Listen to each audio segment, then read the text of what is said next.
चलिए खबरों में आगे बढ़ते हैं। जम्मू कश्मीर से भी इस वक्त की बड़ी खबर आज बता दें कि राहुल गांधी जम्मू कश्मीर में मौजूद है। कांग्रेस और नेशनल कॉन्फ्रेंस का गठबंधन हो सकता है। आज शाम गठबंधन का औपचारिक ऐलान जो है वह हो जाएगा। ये बात फारूक अब्दुल्ला ने कही। हम सभी 90 सीटों पर चुनाव लड़ेंगे। INDIA गठबंधन एकजुट है। यही फारूक अब्दुल्ला है जो पहले ये बात कह रहे थे कि चुनाव से पहले किसी भी तरह का अलायंस जो है वह नहीं होगा। लेकिन अब देखिए ये बड़ी अपडेट है खबर पर, क्योंकि फारूक अब्दुल्ला ने पहले तो ये बात कही थी कि नेशनल कॉन्फ्रेंस जो है वह किसी भी तरह के अलायंस में चुनाव से पहले नहीं होगा। लेकिन खबर पर बड़ी अपडेट यह है कि जम्मू कश्मीर में कांग्रेस और नेशनल कॉन्फ्रेंस का अलायंस हो सकता है। आज शाम गठबंधन का ऑफिशियल ऐलान जो है वह फारूक अब्दुल्ला ने कहा है कि वो होगा। हम सभी 90 सीटों पर चुनाव लड़ने जा रहे हैं। INDIA गठबंधन एकजुट है, ये बात भी फारूक ने कही। PDP इसमें शामिल होगी कि नहीं, इस पर कोई जानकारी नहीं है, लेकिन संभावना ये भी है क्योंकि INDIA गठबंधन का जिक्र हो रहा है, तो PDP जम्मू कश्मीर के अंदर इस अलायंस के अंदर शामिल होगी कि नहीं, इस पर भी आने वाले समय के अंदर कोई बड़ा ऐलान जो है वह PDP की तरफ से होगा। लेकिन श्रीनगर के अंदर इस वक्त राहुल गांधी मौजूद है।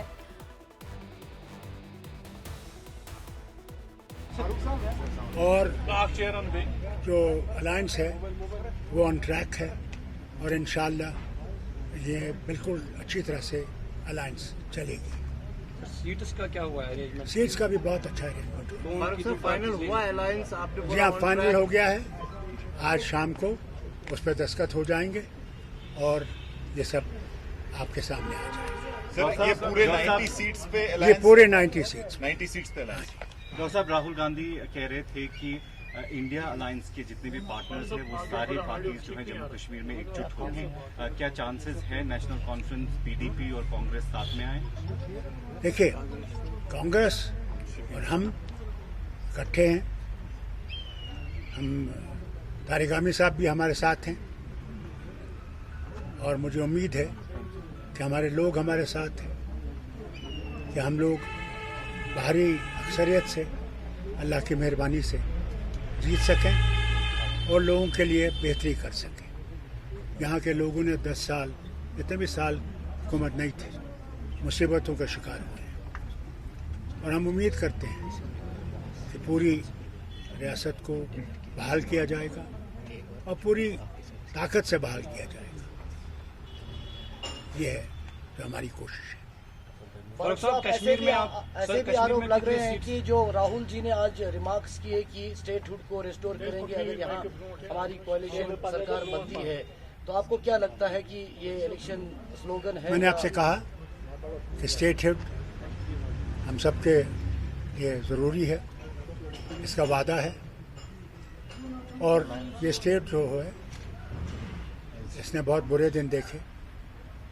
अल्लाह करे कि सारे इख्तियारात स्टेट को मिले, जिसके लिए हम उम्मीद करते हैं और उसके लिए हम लोग हर तरफ से इंडियन अलायंस के साथ खड़े हैं। सर, क्या कोई कॉमन मिनिमम प्रोग्राम बनेगा अलायंस को लेकर? क्योंकि देखिए, there is no question of common minimum. Our common programme is to fight election, to defeat the divisive forces that exist in the country. PDP की कोई जगह है इस अलायंस में, प्री या postpone? We do not know. Let us first go through the poll, then we will look into these things. Sir, आप No doors are closed for anybody. Sir, आप बोले रेस्टोरेशन ऑफ 373-35। तो आप श्रीनगर से सुन रहे थे फारूक अब्दुल्ला को अलायंस की बात करते हुए मैं नजर आए खबर पर। और अधिक जानकारी के साथ जम्मू कश्मीर से मेरे सहयोगी रमन सैनी हमारे साथ जुड़ चुके हैं। रमन, नेशनल कॉन्फ्रेंस के ऊपर तो स्टैंप लग चुका है कि अलायंस जो है वह कांग्रेस के साथ होने जा रही है, क्या PDP अलग थलग होने जा रहा है? जी हाँ, बिल्कुल। देखिए, अगर जम्मू कश्मीर चुनाव की बात करें तो इस समय की सबसे बड़ी खबर यही है कि कांग्रेस और नेशनल कॉन्फ्रेंस दोनों एक साथ मिलकर जम्मू कश्मीर का विधानसभा का चुनाव जो है वो लड़ने जा रहे हैं और इसके लिए बाकायदा डॉक्टर फारूक अब्दुल्ला ने औपचारिक घोषणा कर दी है। उन्होंने कहा है कि 90 की 90 सीटों पर कांग्रेस और नेशनल कॉन्फ्रेंस जो है वो मिलकर चुनाव लड़ेगी। सीट शेयरिंग क्या होगा, कितनी सीटें फेज मैनर्स के हिसाब से कांग्रेस को दी जाएंगी, कितनी नेशनल कॉन्फ्रेंस अपने पास रखेगी, इस पर अभी उन्होंने क्वेश्चन मार्क बनाकर रखा हुआ है। उन्होंने कहा है कि आज शाम तक जो डील डील है वो साइन हो जाएगी दोनों पार्टीज के बीच में, और उसके बाद आप ये समझिए कि दोनों का अलायंस जो है वो पक्का हो जाएगा। पीडीपी की बात करें तो पीडीपी के साथ हमने पहले भी देखा था कि जब लोकसभा का चुनाव हुआ था तो उमर अब्दुल्ला ने ये कह दिया था कि उन्हें एक भी लोकसभा की सीट जो है वो देने के लिए तैयार नहीं है। यानी कि इस बार भी जो है वो एकला चलो का राह जो है वो कहीं ना कहीं पीडीपी के लिए होगा, और पीडीपी को देखना होगा कि कश्मीर की जो 47 विधानसभा की सीटें हैं उन पर वो ज़्यादातर उम्मीदवार उतारेंगी, और सीधा टक्कर उनका या तो किसी सीट पर कांग्रेस के साथ होगा या फिर नेशनल कॉन्फ्रेंस के साथ होगा। जम्मू खित्ते के अंदर जो है वो कुछ एक रीजन होगा, चाहे वो चिनाब रीजन हो या फिर पीर पंचाल का रीजन हो जो मुस्लिम बहुल इलाका है, वहां पर उनके कैंडिडेट अगर हम इनके वोट शेयर की बात करें तो 2014 का अगर मैं जिक्र करूं तो पीडीपी का जो वोट शेयर है वो सबसे अच्छा था जम्मू कश्मीर की अगर हम बात करें तो। जी देखिए, पीडीपी ने सिर्फ जो कश्मीर की 3 सीटें हैं उन पर अपना उम्मीदवार उतारा था, और उन तीनों सीटों पर वोट शेयर चाहे अच्छा हो लेकिन जीत हासिल नहीं कर पाए थे, क्योंकि जो श्रीनगर की सीट है वहां से नेशनल कॉन्फ्रेंस के उम्मीदवार जीते थे, जो राजौरी अनंतनाग की सीट है वहां से भी नेशनल कॉन्फ्रेंस के उम्मीदवार जीते थे, और जो बारामूला नॉर्थ कश्मीर की सीट है वहां पर उमर अब्दुल्ला को हराते हुए इंजीनियर राशिद जो हैं, जो इस समय पीएसए के अंदर जेल के अंदर बंद है, उन्होंने जीत हासिल की थी। 2014 में विधानसभा चुनाव की बात कर रही थी जी रमन। जी हाँ, देखिए, अगर 2014 चुनाव की अगर हम बात करेंगे तो निश्चित रूप में कश्मीर घाटी के अंदर नेशनल कॉन्फ्रेंस को साइडलाइन कर कर पीडीपी सबसे बड़ी पार्टी उभर कर आई थी। इवन हम 87 लोकसभा सीट की अगर हम बात करेंगे तो 87 लोकसभा सीट के अंदर 28 सीटें जो हैं वो पीडीपी ने हासिल की थी, और राज्य के अंदर उस समय क्योंकि राज्य था, धारा 370 इंटैक्ट था, उस समय का जो राज्य था उसमें सबसे बड़ी पार्टी बनकर पीडीपी उभरी थी, और कहीं ना कहीं कश्मीर का मैंडेट जो है वो पीडीपी को मिला था। लोगों ने एक सिरे से नेशनल कॉन्फ्रेंस को दरकिनार करते हुए सिर्फ 15 सीटें दी थी, जो इतिहास में अब तक का नेशनल कॉन्फ्रेंस का सबसे कम आंकड़ा जो रहा है विधानसभा की, किसी भी विधानसभा के चुनाव में जो सीटें उन्होंने जीती होंगी। वहीं अगर हम बात करें तो पीडीपी ने उसके बाद जिस तरीके से भारतीय जनता पार्टी के साथ सरकार बनाई, सरकार बनाने के बाद अक्टूबर 2018 में वो सरकार गिर जाती है, और उसके बाद लगातार राष्ट्रपति शासन जम्मू कश्मीर के अंदर लागू हो जाता है, तो यहाँ से कहीं ना कहीं ग्राफ जो है वो लगातार पीडीपी का गिरता हुआ नजर आ रहा था। और अभी लोकसभा का चुनाव जो हुआ है वहां पर अगर आप देखेंगे नामांकन की अगर हम बात करें उसमें तो कोई रफ्तार अभी दिख नहीं रही है। रमन, क्या लगता है प्रत्याशियों को लेकर अभी भी सभी पार्टियों के अंदर कंफ्यूजन बनी हुई है, वो कॉन्फिडेंस नजर नहीं आ रहा सभी पार्टी? जी हाँ, बिल्कुल। देखिए, अभी अगर एक दो छोटी पार्टियों का हम बात छोड़ दें तो जितनी भी बड़ी पार्टियां हैं उनमें से किसी की भी अभी तक कैंडिडेचर लिस्ट जो है वो सामने नहीं आई है। बहुत उम्मीद है भारतीय जनता पार्टी की जो लिस्ट है वो 24 तारीख को आ सकती है, क्योंकि 23 तारीख को प्रधानमंत्री नरेंद्र मोदी अपने विदेश यात्रा से वापस लौटेंगे, और उसी शाम वहाँ पर पार्लियामेंट अफेयर की बैठक जो है वो भारतीय जनता पार्टी के ऑफिस में होगी, और उसमें सीट बंटवारा जो है वो फर्स्ट फेज का देखा जा सकता है, और 24 तारीख को ये पहली लिस्ट जो है वो आ सकती है, और उसके बाद अगले 2 फेज के लिए हो सकता है एक साथ लिस्ट जारी की जाए। वहीं पर राहुल गांधी ने भी साफ तौर पर आज कह दिया है कि वो यहाँ से दिल्ली जाएंगे, दिल्ली में पार्लियामेंट्री अफेयर की बैठक होगी, और वहाँ पर शीट शेयरिंग के हिसाब से, क्योंकि जो अलायंस हुआ है नेशनल कॉन्फ्रेंस और कांग्रेस के बीच में, उसमें पहले फेज के अंदर कितनी सीटें अब नेशनल कॉन्फ्रेंस ने कांग्रेस को दिया है वो एक बड़ी बात देखने को होगा, क्योंकि पहले 90 विधानसभा में से 40 और नेशनल कॉन्फ्रेंस की बात करती हूँ तो क्या उम्मीद है कि कश्मीर रीजन के अंदर नेशनल कॉन्फ्रेंस को ज्यादा सीट मिलते हुए नजर आएगी, और अगर मैं जम्मू रीजन की बात करूँ तो वहां पर ऐसा हो सकता है कि कांग्रेस का रिप्रेजेंटेशन ज्यादा हो? जी देखिए, निश्चित रूप में अगर हम सीट सिनेरियो की बात करें या जो समीकरण इस समय बने हुए हैं पूरे जम्मू कश्मीर के अंदर, उसमें सीधे तौर पर है कि नेशनल कॉन्फ्रेंस का बेस जो है वो वैली है, यानी कि कश्मीर घाटी है। कश्मीर घाटी की जो 47 विधानसभा की सीट है उसमें ज़्यादातर सीटें जो हैं वो नेशनल कॉन्फ्रेंस जीत सकती है, इस तरीके का अनुमान जो है वो लगातार लगाया जा रहा है। दूसरे नंबर पर कांग्रेस और तीसरे नंबर पर पीडीपी रह सकती है। इवन अभी और भी कई छुटभैया पार्टी जो हैं, जैसे अगर हम बात करें जम्मू कश्मीर पीपल कॉन्फ्रेंस जो सज्जाद लोन की पार्टी है वो भी मैदान में उतरेगी, वहीं सज्जाद बुखारी की अपनी पार्टी है वो भी मैदान में उतरेगी। हर एक जानकारी साझा करने के लिए, पूरा एनालिसिस जम्मू कश्मीर के आने वाले विधानसभा को लेकर दर्शकों को देने के लिए आप खबर पर बने रहिएगा। रमन, आपसे अपडेट हम लेते रहेंगे। तो वहीं इस नए गठबंधन पर बीजेपी का क्या कुछ कहना है, चलिए आपको वैल्यू सुनाते हैं।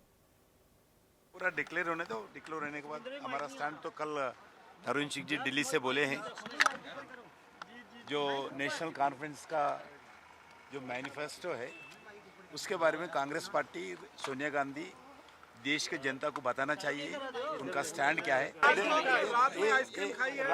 राहुल गांधी लाल चौक पे जाके रात में खाना खाया, किसका देन है, किसके कारण वो इतने रात में जा सके, नरेंद्र मोदी सरकार 10 साल से जो काम किया है, इसके कारण से आज लाल चौक में जाते हैं। राहुल गांधी खुद देखकर आए हैं, आइसक्रीम का आनंद लिया है। मैं उनसे पूछना चाहता हूं, जीवन के 5 दशक पूरे हो गए और 5 दशकों में कई बार उनकी सरकार बनी, गठबंधन रहा।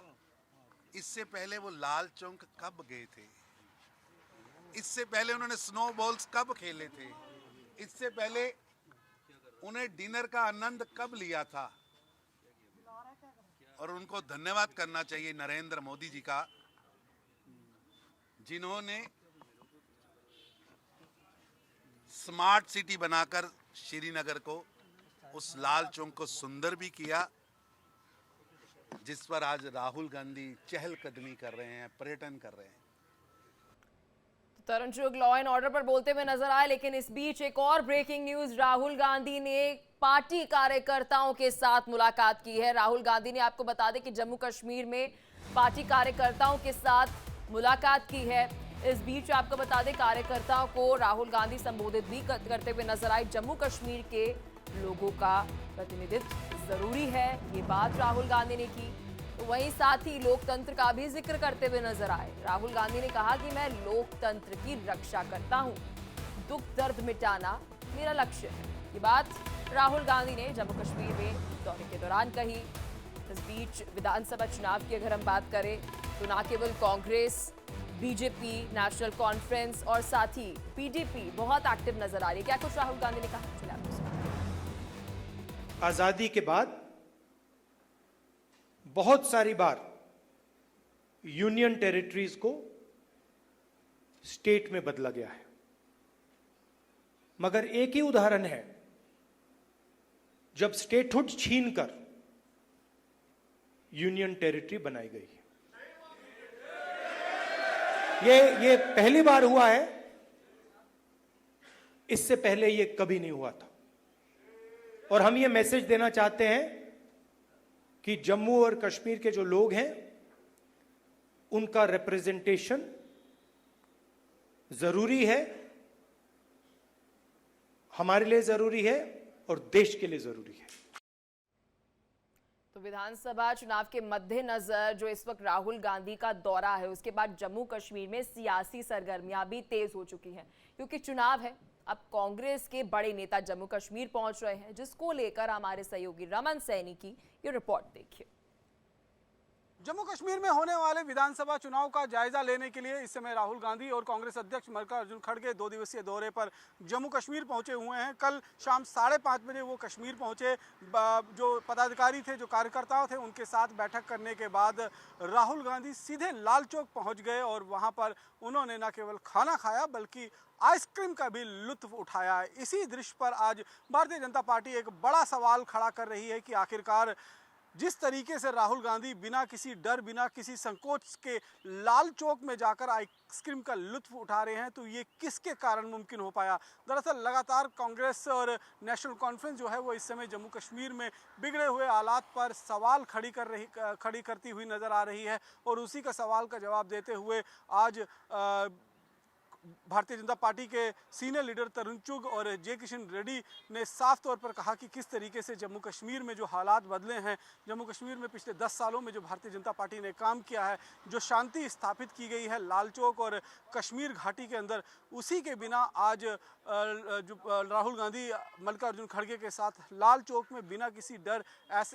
बिना किसी संकोच के जाकर आइसक्रीम खाते हैं। और एक ऐसा इलाका जहां पर कभी अलगाववादियों का तूती निकलती थी, जहां पर एक तिरंगा झंडा जेब से निकालने पर हाउस अरेस्ट कर लिया जाता था, उनको अरेस्ट कर लिया जाता था, आज वहां पर हालात इस तरीके के मुकम्मल हो चुके हैं, इस तरह से शांति प्रिय हो चुके हैं कि न केवल वहां तिरंगा झंडा लहराया जाता है बल्कि राहुल गांधी जैसे कद के नेता भी बिना डर के, बिना किसी संकोच के लाल चौक चले जाते हैं कभी वो जब पिछली बारी भारत जोड़ो यात्रा में निकले थे तब देखा था लोगों ने कि किस तरीके से बर्फबारी के बीच में प्रियंका गांधी के साथ स्नोबॉल्स खेलते हुए नजर आ रहे थे। और आज फिर जिस तरीके से उन्होंने लाल चौक में आइसक्रीम का लुत्फ उठाया है, इस पर अब भारतीय जनता पार्टी जो है वो बड़ा सवाल खड़ा करती हुई कह रही है कि जो कांग्रेस लगातार जम्मू कश्मीर में हुए कामकाज को लेकर केंद्र सरकार को घेरने की कोशिश कर रही है, वो अब ये जवाब दे कि आखिरकार आतंकवाद पर कांग्रेस का क्या स्टैंड है, धारा 370 पर कांग्रेस का क्या स्टैंड है।